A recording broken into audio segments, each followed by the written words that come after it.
नमस्कार, आप देख रहे हैं इंडिया टीवी। मैं हूं पंकज भार्गव और इस वक्त की सबसे बड़ी खबर, शाहरुख खान के बेटे आर्यन खान को बेल मिलेगी या नहीं, कुछ देर में इस पर फैसला आ सकता है।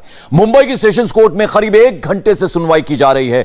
आर्यन खान के नए वकील अमित देसाई कोर्ट के सामने दलीलें पेश कर रहे हैं। आर्यन के वकील अमित देसाई ने दावा किया कि उनके मुवक्किल के पास से कोई बरामदगी नहीं हुई है, जिसे एनसीबी ने भी माना है। लेकिन एनसीबी का दावा है कि आर्यन खान ने ड्रग्स लेने की बात कबूली है। इस पर आर्यन के वकील ने दलील दी कि कोर्ट जानता है कि इस तरह के बयान कैसे लिए जाते हैं। आर्यन के वकील ने यह भी दलील दी कि आर्यन के पास से ड्रग्स बरामद ही नहीं हुई हैं, लेकिन उसे सबसे पहले गिरफ्तार किया गया और जिसके पास से ड्रग्स बरामद हुए हैं उसे अगले दिन गिरफ्तार किया गया। अमित देसाई ने यह भी दलील दी कि जब क्रूज पर आर्यन के पास पैसे ही नहीं थे तो ड्रग्स कैसे खरीदता। फिलहाल यह बहस चल रही है, जारी है। आर्यन खान से जुड़ी एक और बड़ी खबर आपको बता दें, एनसीबी ने कोर्ट में अपनी रिप्लाई फाइल की है, जिसमें कहा गया है कि आर्यन का मामला इंटरनेशनल ड्रग्स ट्रैफिकिंग से जुड़ा हुआ है। आर्यन के वकील ने इस बात पर दलील दी कि सब कुछ आर्यन खान पर डाल दिया गया है। अवैध इंटरनेशनल ड्रग्स ट्रैफिकिंग शब्द बेहद ही डरावना है, यह दलील दी गई अमित देसाई की तरफ से। हमारे दो सहयोगी इस खबर पर लगातार अपडेट हमें दे रहे हैं। सेशन कोर्ट से संवाददाता राजेश कुमार है, उसके अलावा आर्थर रोड जेल जहां पर आर्यन खान इस वक्त है, वहां पर हमारे एक और सहयोगी जयप्रकाश सिंह मौजूद हैं। जरा राजेश, आप बताइए, लगभग 1 घंटे का वक्त बीत चुका है, क्या क्या दलीलें जो हैं वो बचाव पक्ष यानी अमित देसाई की तरफ से दी जा रही हैं और उस पर एनसीबी की तरफ से क्या क्या दलीलें दी गई हैं और क्या क्या चल रहा है इस वक्त? देखिए, फिलहाल सेक्शन 29 पे बहस चल रही है। अमित देसाई कह रहे हैं कि इस मामले में सेक्शन 29 एनडीपीएस का एक्ट लगाया गया है, तो आखिर क्यों लगाया गया है? क्योंकि अमित देसाई का तर्क यह है कि इसमें अलग अलग पंचनामे हैं। एक पंचनामा जिसमें अरबाज और आर्यन को गिरफ्तार दिखाया गया, बाकी लोगों के लिए अलग पंचनामा है। फिर कनेक्टेड कैसे हैं ये लोग? फिर एनसीबी कैसे कह रही है कि ये बड़ा षड्यंत्र है और सब लोग इसमें शामिल हैं? साथ ही 27A पर भी बहस चल रही है। 27A नहीं लगाया गया है आर्यन खान के खिलाफ। फिर एनसीबी कैसे कह रही है कि इलिसिट ड्रग ट्रैफिकिंग में ये शामिल हैं, लोगों को ड्रग जो है वो सप्लाई कर सकते थे ये कॉर्डेला क्रूज पे।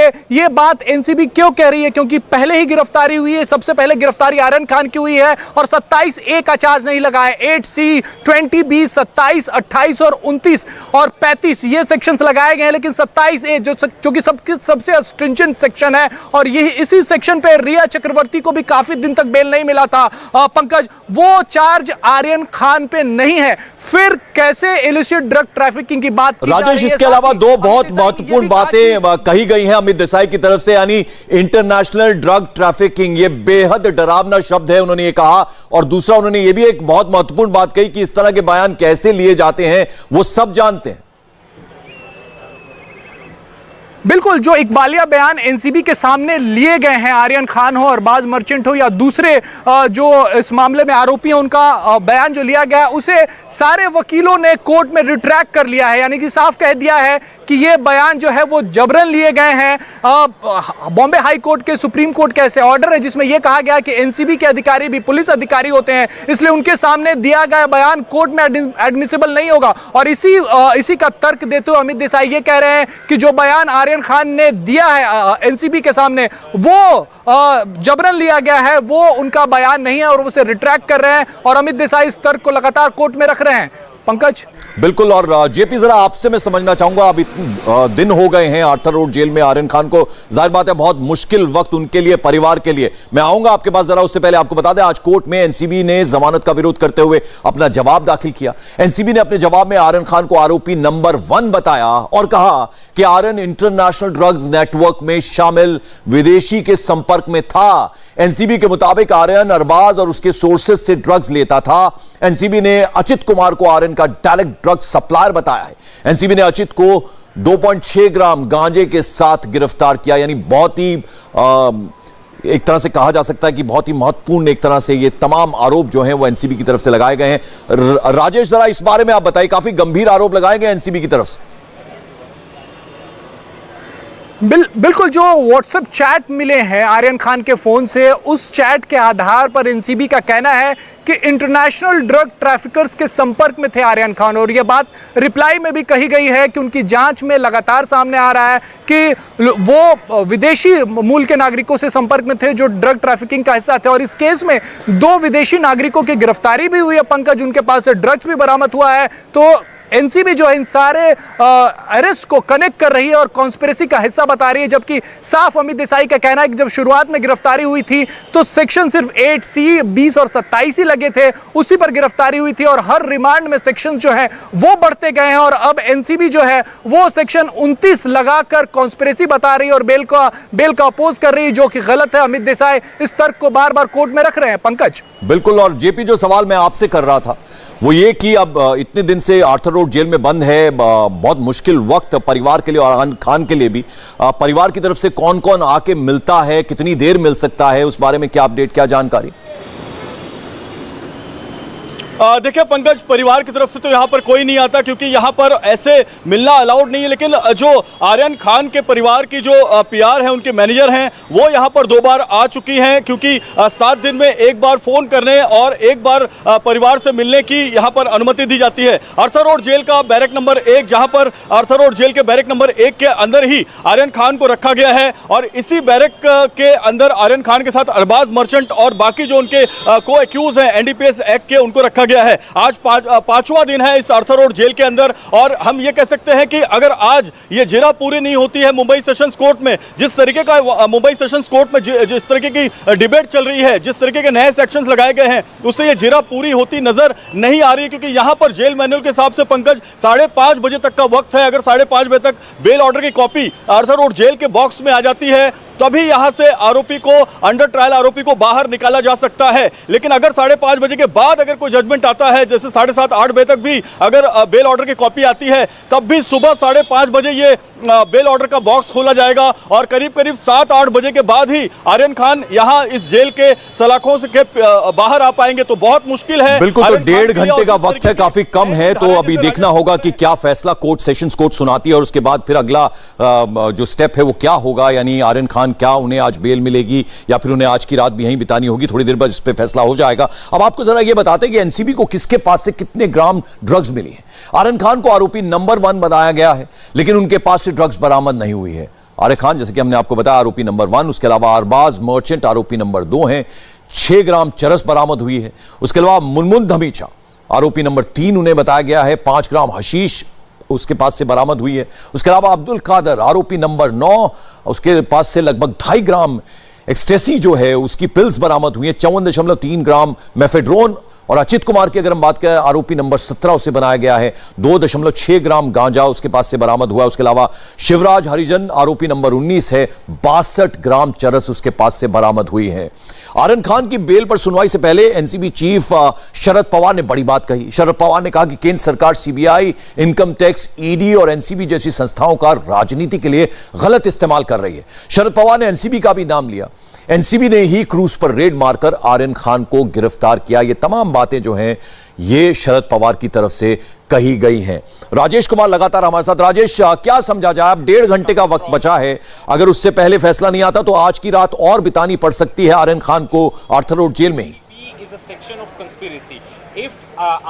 बहुत मुमकिन है पंकज कि आज की रात भी आर्यन खान को जेल में ही बितानी पड़ेगी, क्योंकि अभी अमित देसाई का आर्गुमेंट चल रहा है। इसके बाद अरबाज मर्चेंट के वकील अपनी बात को रखेंगे, मुनमुन धमेचा के वकील अपनी बात को रखेंगे, उसके बाद सरकारी पक्ष का जवाब आएगा और उसके बाद एक बार फिर से आरोपियों के जो वकील हैं वो फिर से अपनी बात रखेंगे। तो ये लंबा प्रोसेस है और इसमें लगता नहीं है कि आज ये कंक्लूड हो पाएगा, जिरा खत्म हो पाएगी, जज जो है वो ऑर्डर दे पाएंगे।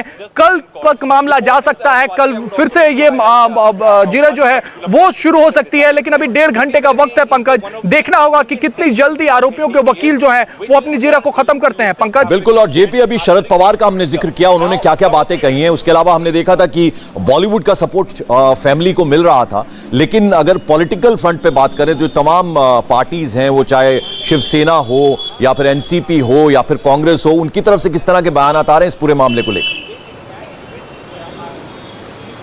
देखिए, जहां तक राष्ट्रवादी कांग्रेस पार्टी या शिवसेना की बात है तो वो कहीं ना कहीं इस पूरे मामले को आर्यन खान को फंसाने को लेकर जोड़कर देख रही है। एनसीबी के नवाब मलिक जो मंत्री हैं, उन्होंने तो साफ तौर पर आरोप लगा दिया, 2 बार प्रेस कॉन्फ्रेंस करके आरोप लगाया कि भारतीय जनता पार्टी के रिश्तेदारों के नेताओं के रिश्तेदारों को छोड़ा गया, लेकिन आर्यन खान जिनके पास कोई भी ड्रग्स नहीं मिला उनको वहां पर कस्टडी में ले लिया गया और एक के बाद एक एनडीपीएस की अलग अलग धाराएं लगाई जा रही हैं। लेकिन ये पॉलिटिकल जो है यह आरोप प्रत्यारोप है। लेकिन अगर बात समीर वानखेड़े या नारकोटिक्स कंट्रोल एंटीनैशनल ब्यूरो की करें तो उनका यह साफ मानना है कि इंटरनेशनल ड्रग पेडलर्स के साथ आर्यन खान के व्हाट्सएप चैट उन्हें मिले हैं। इसके अलावा अरबाज मर्चेंट के ड्रग पेडलर अर्चित कुमार और इसके अलावा एक हरिजन नाम के जो ड्रग पेडलर शिवराज हरिजन, उनके साथ में बातचीत, कन्वर्सेशन के व्हाट्सएप चैट और कॉल डेटा रिकॉर्ड मिला है। इसके अलावा अरबाज मर्चेंट और आर्यन खान लगातार एक दूसरे के साथ रहते रहे हैं। तो एक लार्जर कॉन्स्पिरेसी में आर्यन खान को इस तरीके से जोड़कर देखा जा रहा है कि 2 अक्टूबर को जब आर्यन खान का ड्राइवर उनको क्रूज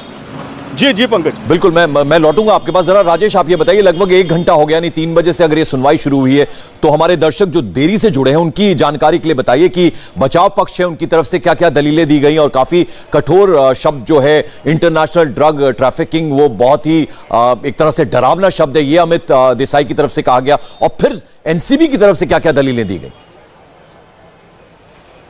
देखिए, बचाव पक्ष की तरफ से एक बात साबित करने की कोशिश की जा रही है, वो ये है कि इस मामले को, यानी कि आर्यन खान के मामले को बाकी के आरोपियों से अलग करके देखा जाए। एनसीबी की यह दलील है कि अलग मामला नहीं है, लार्जर कॉन्स्पिरेसी का हिस्सा है, इसलिए मामले को जोड़कर देखा जाए। बचाव पक्ष का यह कहना है कि आर्यन खान के पास से कोई ड्रग्स नहीं मिला है, तो इस वजह से उनकी सजा जो है वो 1 साल से कम होगी, जो आरोप उन पे है 1 साल से कम होगी, इसलिए उन्हें बेल दिया जाना चाहिए।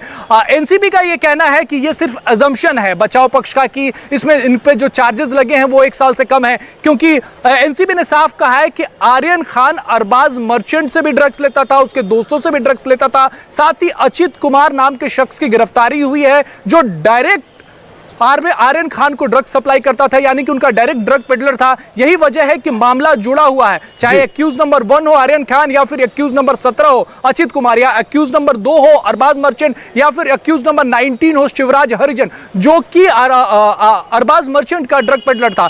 तो इसी वजह से सेक्शन 29 लगाया गया, जो कि कॉन्स्पिरेसी का सेक्शन है, और उन्हें बेल न देने की बात की जा रही है। एनसीबी ने अपने रिप्लाई में कहा है कि ड्रग्स को प्रोक्योर करना, यानी हासिल करना, और डिस्ट्रीब्यूट करना, यानी कि वितरण करने का भी चार्ज है आर्यन खान पर। जबकि अमित देसाई का यह कहना है कि आर्यन खान के पास से जब कोई ड्रग्स ही नहीं मिला तो वो किसी को देंगे क्यों? जब आर्यन खान के पास से कोई पैसे नहीं मिले, क्योंकि 1,35,000 रुपए इस पूरे ड्रग बस्ट में एनसीबी ने सीज किए थे, लेकिन आर्यन खान के पास से वो पैसे नहीं मिले थे। अमित देसाई का कहना है कि जब उनके पास पैसे मिले ही नहीं तो फिर वो ड्रग्स। अच्छा राजेश, ये समझाइए जरा, अब लगभग 1 घंटा सुनवाई को हो गया, दोनों पक्ष की तरफ से पहले दलील अमित देसाई जो बचाव पक्ष के वकील है उनकी तरफ से दी गई, अब एनसीबी ने भी दलीलें दी हैं। लगभग कितने बजे तक ये सुनवाई चल सकती है? और फिर जो सबकी निगाहें इस बात पे कि आज की रात क्या फिर से जेल में गुजारनी होगी आर्यन खान को, या फिर आज बेल मिल सकती है, उसकी कितनी प्रोबेबिलिटी, कितनी गुंजाइश? देखिए, 5:30 बजे तक का वक्त है जब कोर्ट जो है वो नॉर्मल सर्कमस्टांसिस में केसेस को सुनता है, जिरह सुनता है, लेकिन ये कोर्ट पे डिपेंड करता है कि क्या वो वक्त समय सीमा जो है वो बढ़ाता है या नहीं बढ़ाता, क्योंकि कई मामलों में हमने देखा है कि कई घंटे समय सीमा खत्म होने के बाद भी कई घंटे तक बहस चलती रही है। तो 5:30 बजे ये साफ हो जाएगा कि क्या इसके तयशुदा वक्त के आगे भी बहस चलेगी। आज आर्यन खान को बेल मिलना मुश्किल नजर आ रहा है। फिलहाल जो जिरह शुरू हुई है वो सेकेंड हाफ में शुरू हुई है, 3 बजे के बाद शुरू हुई है, तो प्रोसेस लंबा है, जिरह लंबा है, उसके बाद सरकारी पक्ष जो है वो अपनी बात रखेगा। तो बहुत मुश्किल है कि आज बेल पर ऑर्डर आए और आर्यन खान जेल से बाहर निकल पाए। जरा जयप्रकाश, संक्षेप में मैं आपसे जानना चाहूंगा, काउंसलिंग का कितना जो है वो जोर रहता है? अब ऐसा आर्यन खान जैसा शख्स अभी जेल में है, यंगस्टर है, तो क्या उसकी भी गुंजाइश रहती है? वो सब भी चलता है आर्थर रोड जेल में, और किस तरह की रूटीन रहती है, जरा उस बारे में कुछ बता दें तो। जी बिल्कुल पंकज, देखिए जेल मैनुअल के हिसाब से काउंसलिंग जेल में होती है, क्योंकि भले ही अंडर ट्रायल जो आरोपी हैं उन लोगों के लिए जेल बनाया गया है 1925 में, अंग्रेजों के समय बना हुआ ये जेल है, लेकिन इसी जेल में कसाब भी रखा गया था, इसी जेल में संजय दत्त और दूसरे बहुत जो बड़े अंडरवर्ल्ड के आरोपी हैं, दाऊद इब्राहिम कास्कर भी पहली बार पकड़ा गया, तो इसी आर्थर रोड जेल में रखा गया था। अब जहाँ तक काउंसलिंग की बात है पंकज, सुबह ये जेल जो है वो सुबह 6 बजे वर्किंग स्टार्ट हो जाती है, 7 बजे तक यहाँ पर नाश्ता आ जाता है। उसके बाद जो समय होता है वो काउंसलिंग करने के लिए जो डॉक्टर्स होते हैं या जो अलग अलग जो प्रीचर्स होते हैं अलग अलग धर्मों के, वो भी आते हैं, क्योंकि जो गुनाह है। ठीक है जयप्रकाश, जरा नजर बनाए रखिए। राजेश, आपके पास भी हम लौटेंगे, कुछ अपडेट आता है तो। इंडिया टीवी हर वक्त हर जगह डाउनलोड करने के लिए सर्च करें India TV news Google play store या ऐप स्टोर पर।